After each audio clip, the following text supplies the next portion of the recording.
So if you are an empath, then you are tuning in to other people and how they feel.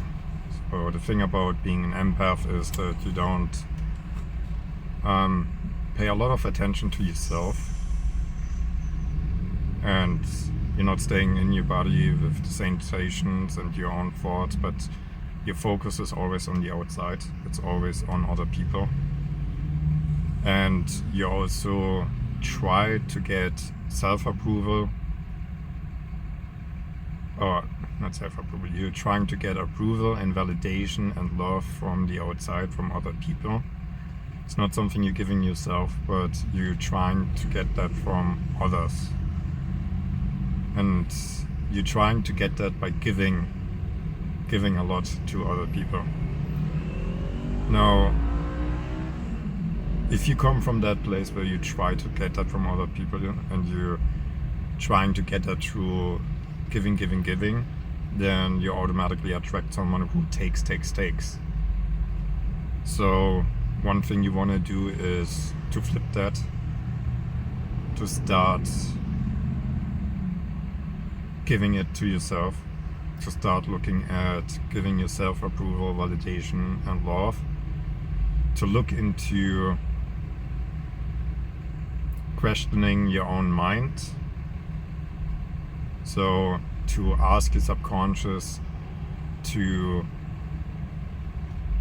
what beliefs you hold to why you cannot love yourself. So you can just take a notebook and write out what comes up when you ask yourself why you cannot love yourself.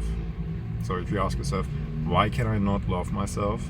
And you stay open and you wait for something to show up, then something will show up that will tell you like, because X, Y, Z. And you can keep going further and further down the rabbit hole to find out to why you cannot, or why you can, but why you are not giving yourself love, approval, validation, and all those things. And another thing you can do is to just sit with your sensation and emotions and start looking also into shame, to start looking into things where you made mistakes and find some approval for that, to forgive yourself over mistakes that you made, so that also the whole beating yourself up part is no longer too much of an issue. So yeah, these are some thoughts to that. So ask your subconscious to why you cannot love yourself. Pay attention to the sensation in your bodies. Take the attention off other people and then put it on yourself more. And also notice the unsafety you feel being in your body. The sensation and feeling of panic or fear or whatever sensation comes up that has you try to get out of your body. So that's one thing. You can also focus on separation, on the feeling of separation. So yeah, these are some things you can do as an empath that helps you to connect more with yourself and not put as much attention on other people. And then you can work off giving yourself better words to raise your self-esteem. Because another thing that happens is that your worth was being defined by other people.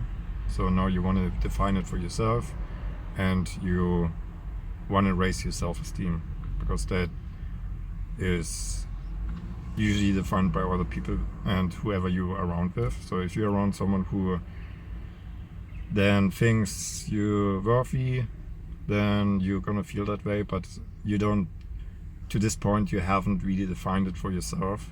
You still were looking for it outside from other people, and they were defining whether or not you worthy, whether or not you're good.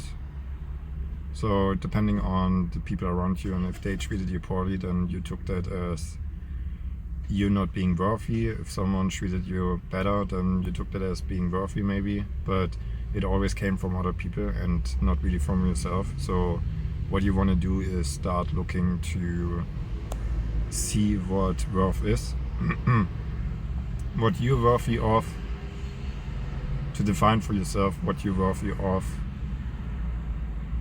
and